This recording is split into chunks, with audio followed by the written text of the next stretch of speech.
So one thing I pride myself on is I am a multifaceted, multidimensional creative.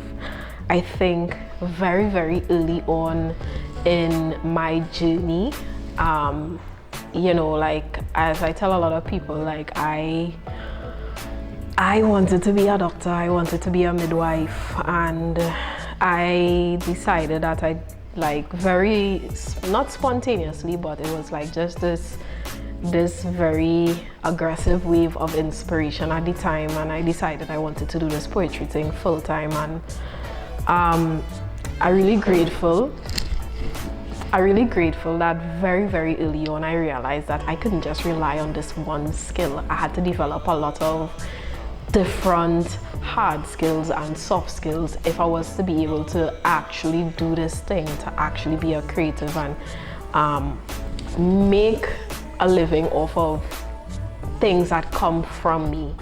And so, you know, like being able to manage relationships and people, and learning how to speak in different settings, whether it's corporate, you know, learning how to code switch between being here in Trinidad and then, you know, moving into different places internationally, regionally. Those are these soft skills. And then we have the hard skills, like me deciding that I wanted to be able to produce media and dive in so headfast into videography and photography, and learning a little bit of graphic design, and just being a creative, just wanting to be able to create and make more things with my hands, you know. I could paint, I can kind of play the guitar, and you know, I feel like if you put a pan in front of me, I might be able to just do a little rendition of a tune. I think just being a creative in that sense, like not limiting myself to just poetry, is something that I love about myself. I'm not saying that I'm perfect at you know, I'm not perfect at any of these things. I'm still learning constantly. But just being able to, like, so a lot of people don't know, for instance, that where Bars Poetry Slam is concerned, I do almost everything. I create the graphics, I create the content, I film for the show. So like when we have to set up for the show, I set up the camera and, you know, make sure that it's running. In between hosting, I would jump between, just checking to make sure the camera is you know, everything looking good. I edit the content to post it. I don't do the photos. We have a photographer who volunteers with us. Big up Raquel one time. But there was a point in time where I was also doing the photography for the event, in between hosting and making sure poets doing what they're supposed to do, in between like just making sure people attending the show good, you know, just trying to make sure that I have conversations with people in between. And yeah, it can be a lot, but this is my baby, and so I do feel a lot of joy and pride into just being able to pour all of myself into it, you know. Learning that delegating is definitely very important, but also in this industry, it's also very hard to find people as passionate about your thing as you are. People that have time to pour into your thing as much as you would take and make and find time to pour into your thing. So sometimes even when you get people to help and assist you, you know, you end up having to do it because it's your thing, you know.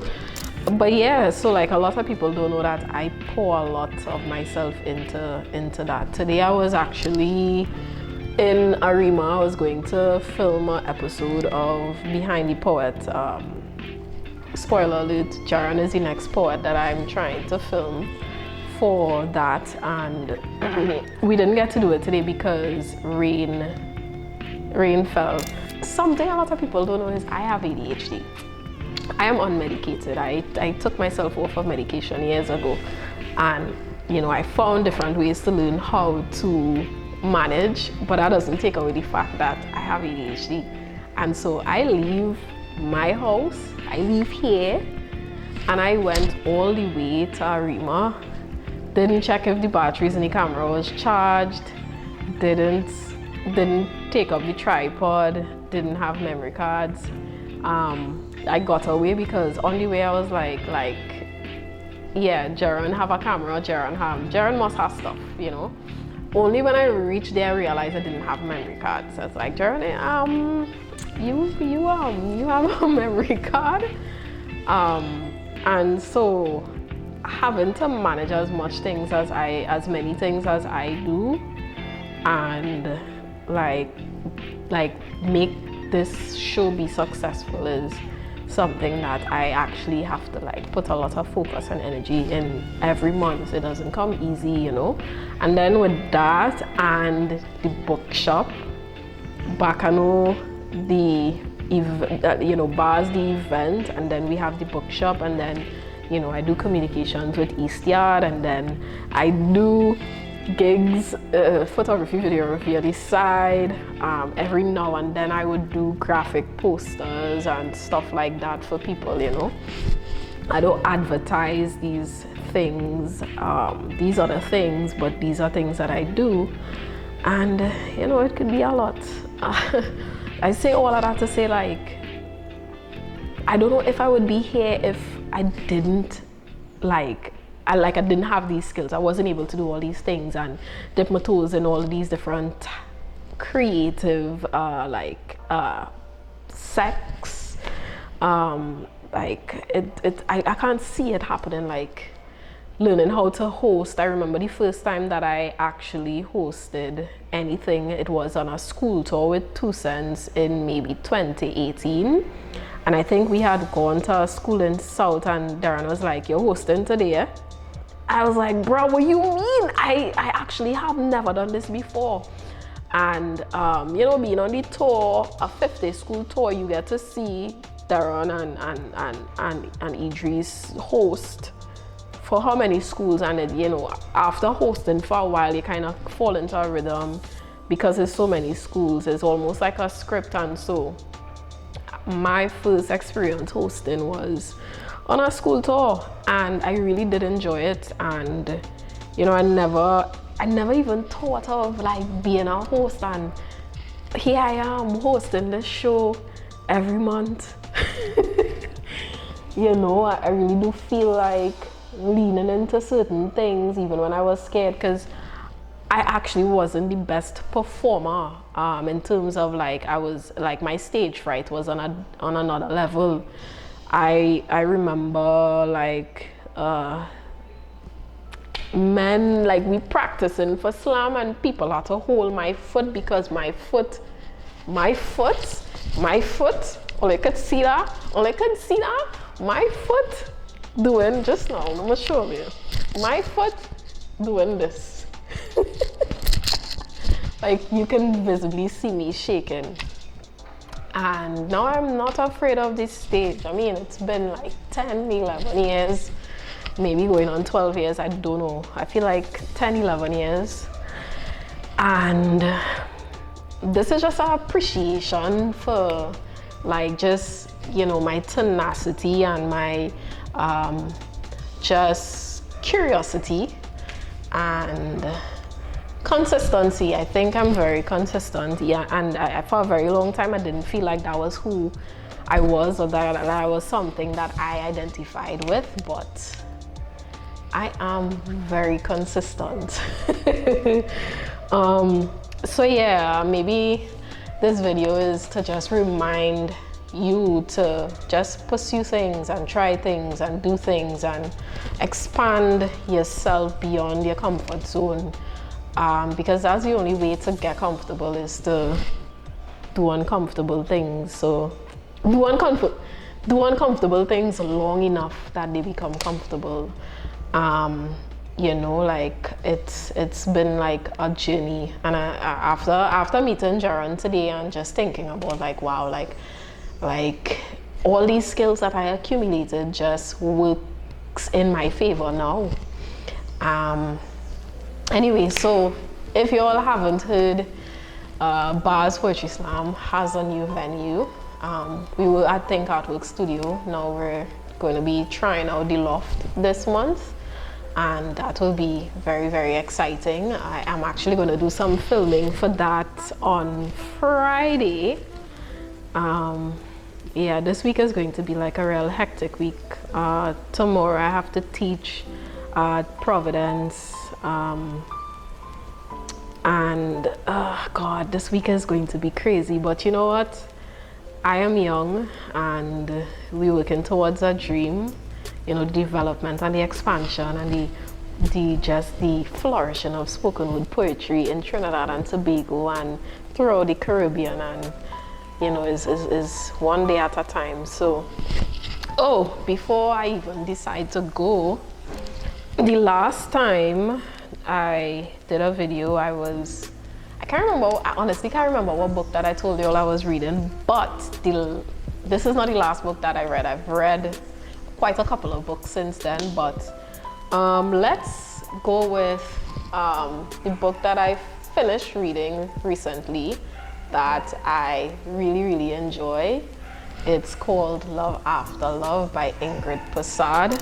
You see, this book, brother, this book is amazing.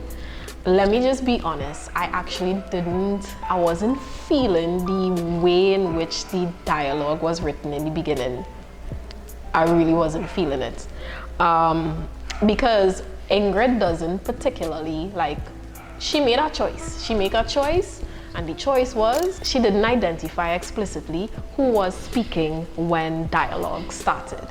And that was a little difficult to deal with at first, but once I got into the groove and I just understood the way in which it was written and I got accustomed to it, I really did enjoy the story. See, the story, the characters, the growth of the characters, the development of the characters. Spoiler alert, this book is heartbreak. This book, if you want to get your heart broken, right, read this. It is a book about love. It is a book about family. It is a book that speaks to issues like domestic violence, mental health challenges, things like cutting comes up, and you know, suicide, and you know, just wanting to not be here anymore. But it's really a book about love in different ways, and so the name is very, very fitting. I thoroughly enjoyed it. I think I rated it 4 out of 5, and it could have been a 5, but tough crowd. It could have been a 5. I think I just really didn't give it a 5 because it did take me a little bit to get into like a rhythm with the book, like fall into sync with the book and get to a place where it took me a couple of chapters to like really be hungry to find out what is happening next. But I rate it, I recommend it. After that, I read A Island of Forgetting. I will talk about that in our next book, because that I changed my score for that book on Goodreads, and this other app that I used, 5. It was a 4.5, but I feel like I had to give it a 5 because it's. I will do the review in a different. I will do the review for this one in a different video. But yeah, there are some of the things that I wanted to talk about. Let me actually check to see. Yeah, that's some of the things I wanted to talk about. I hope the first part, you know, where I talk about like just me just getting myself some flowers for like future proofing myself, because I made some of those decisions without knowing that I would be here today, you know, and they just yeah, boy, I don't know, fate has to be a thing. That has to be an actual real thing. And I do believe that you know, like once you start working towards something and like you put an idea, a dream out into the universe, that everything conspires to make it happen. And I was used by the universe to do this thing. So yeah, I hope you all enjoy this video and maybe you learn something new about me here. I'll see you all in the next one. I need to do these more regular, you know. The rain just started to fall, just so you know. So we will end it here.